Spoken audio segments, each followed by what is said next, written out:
राधे राधे। चौथ माता रानी आपकी मनोकामना पूर्ण करे। तो हम शुरू करते हैं चौथ माता की कहानी। एक साहूकार था। उसके बेटे की बहू जब अपने पीहर जाती तब उसकी भाभियां पूछती, बाई जी माई क्या? जब वह जवाब देती, हाँ खा आई बासी सूखी। कुछ दिन बाद उसका पति अपनी ससुराल आया तो तब उसकी सहेलियां बोली, आप हमारी बाई जी को बासी सूखी क्यों देते हैं? यह बात आपके घराने के लिए अच्छी नहीं है। साहूकार का लड़का शर्मा गया। घर आया तो अपने खाने की थाली तो उसे देता और उसकी लेकर आप खाता।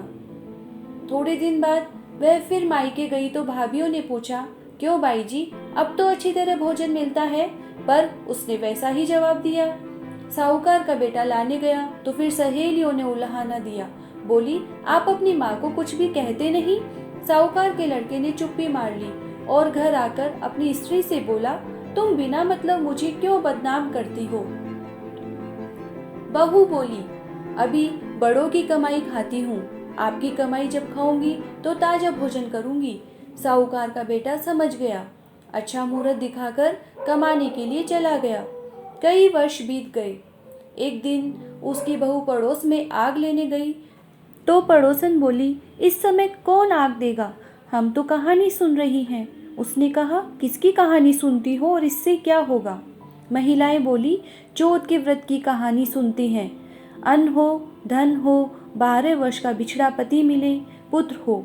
घर आकर साहूकार के बेटे की बहू ने भी व्रत का नियम लिया। उसकी सास उसे 4 समय भोजन देती। एक समय का तो भोजन वह गाय को देती, एक समय का ब्राह्मणी को देती, एक समय का राखुड़े में गाड़ देती और चौथे समय का भोजन चांद को अर्घ देकर खुद खा लेती। इस तरह वह चौथ का व्रत करती। दिनों से महीने निकले, महीनों से साल निकले। एक रोज चौथ विनायक आपस में बतलाए, इसके पति को दिसावर से बुलाना ही चाहिए। यह बेचारी हमें मानती है, नहीं तो फिर हमें कौन मानेगा? यह कलयुग है। ऐसा विचार कर साहूकार के बेटे को सपने में चौथ माता ने कहा, तुझे घर की याद नहीं आती? तुझे घर गए इतने दिन हो गए, अब तू अपने घर जा, तेरी स्त्री तुझे बहुत याद करती है। वह बोला, जाऊं कैसे? मैंने तो अपने कारोबार को इतना फैला रखा है और जल्द सुलटना मुश्किल है।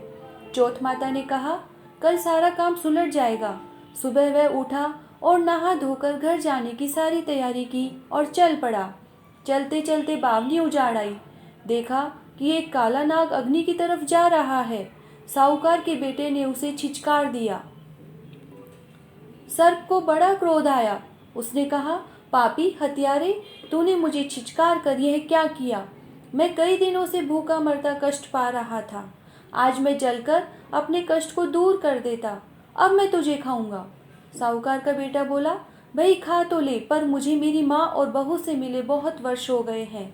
मैं घर जाकर उनसे मिल आऊं, कुछ बातें कर लूं। सांप बोला, घर जाकर तू भला क्यों आने लगा? साहूकार का बेटा बोला, मेरे पीछे पीछे आ जा, मैं रात को सोऊं तब खा लेना हो।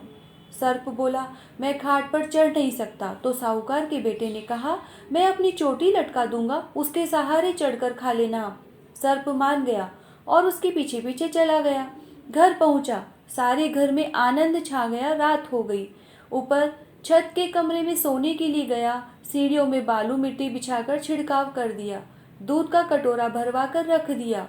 सुगंध वाले फूल रखवा दिए और जाकर सो गया। सर्प फूकार मारता आया और पौड़ियों पर चढ़ने लगा तो ठंडी ठंडी रेत में लोटपोट होकर जी खुश हो गया। ऊपर चढ़ा तो दूध का कटोरा भरा देखा। केसर कस्तूरी गिरा हुआ दूध पीकर मस्त हो गया। आगे चलकर फूलों की सुगंध में मस्त हो गया। हर बार उसने सोचा कि ऐसे आदमी को खाना तो नहीं चाहिए, पर खाऊंगा ही। चौथ विनायक आपस में बतलाए कि काल तो पास आ गया। इतने वर्ष तुम्हारे व्रत किए तब इसका पति मिला और उसका भी सुख जा रहा है। विनायक जी ने तलवार से उसके कई टुकड़े कर दिए, पर सांप की पूंछ में जी बाकी रह गया। वह उछलकर उसकी ज्योति में जा गिरा। चींटियां आपस में बतलाई, साहूकार की बहू अपने को रोज दलिया आटा डालती है और उसका बदला न चुकाया तो फिर हमें अपने वंश का पालन कौन करेगा? ऐसा ही विचार करके उस पूंछ से लिपट गई। और रातों रात उसका सारा जहर चूस लिया। सुबह साहूकार का लड़का देरी तक नहीं उठा। उसकी माँ ने सोचा चलकर जगाना चाहिए। वह छत की तरफ गई, देखा तो चारों तरफ खून बिखरा पड़ा है। उसने सोचा बेटे के पीछे कोई दुश्मन लगा आया था। वह रोने लगी। उसका रोना सुनकर बेटा उठा। उसने अपनी माँ से कहा, माँ मैं अच्छी तरह हूँ, तू विचार मत कर, मेरा दुश्मन मारा गया। अब तो दान पुण्य करो, फर्श व सीढ़ियों को धुलाकर साफ कर दो। उसने अपनी माँ से पूछा, माँ मेरे पीछे आपने कोई दान पुण्य या व्रत उपवास किया था क्या? माँ बोली, बेटा हमने तो कुछ भी नहीं किया। उसकी बहू बोली कि मैंने चौथ का व्रत किया था। उसकी सास बोली, हाँ तूने जरूर किया होगा, रोजाना 4 समय का तुझे खाना देती रही और तू कहती है कि चौथ का व्रत करती थी। बहू बोली, हाँ देती रही सो तो सही है, पर मैं खाती नहीं थी। सास ने पूछा तो क्या करती थी? बहू बोली, पहले समय का तो गऊ को देती, दूसरे समय का हथकार वाली ब्राह्मणी को दे देती और तीसरे समय का राखुड़े में दबा देती तथा चौथे समय का चांद को अर्घ देकर मैं खुद खा लेती। सास ने कहा, यह कैसे माना जाए? बहू बोली, आप इन सब की जांच करो। सास गऊ के पास गई तो गऊ ने सिर हिलाकर हाँ भरी। ब्राह्मणी से पूछा तो उसने कहा, हाँ देती थी। राखुड़े को खोदकर देखा तो हीरे मोती जगमगा रहे थे। सास को ईमान आ गया और बोली, हाँ बहू तेरे इस व्रत से ही आज मेरा बेटा राजी खुशी है। इसका दुश्मन मारा गया और खूब धन दौलत भी हो गई। उसने सारी नगरी में ढिंढोरा पिटवा दिया कि बेटों की माएँ, पुरुषों की स्त्रियाँ 12 चौथ का व्रत करें, 12 नहीं तो 4 और 4 नहीं तो अपने दीदे गोड़ों आँख पैर के लिए जरूर करे। हे महाराज चौथ विनायक, जैसे साहूकार के बेटे का कष्ट काटा उसी तरह सबका काटना। उसकी बहू को सुहाग दिया वैसा सबको देना, कहानी के कहने वाले को और हुकारा भरने वाले को, हमको और हमारे परिवार को सबको देना। जय चौथ माता रानी। चतुर्थी व्रत की कहानी के बाद हमेशा गणेश जी की कहानी कही और सुनी जाती है। गणेश जी की कहानी। एक अंधी बुढ़िया थी, रोज गणेश जी का पूजन करती, माला फेरती। गणेश जी राजी हो गए, बोले, बुढ़िया कुछ मांग। बुढ़िया बोली, महाराज मुझे तो मांगना ही नहीं आता, क्या मांगूं? विनायक जी बोले, अपने बेटे बहू से पूछ ले या तेरा कोई हो उससे पूछ ले। बुढ़िया अपनी बहू से बोली, गणेश जी से क्या मांगूं? बहू बोली, मेरे लिए पुत्र मांग लो, बुढ़ापे में पोते का मुख देख लो। बेटे से पूछा तो बोला, धन मांग ले, धन हो जाएगा तो सब कुछ हो जाएगा।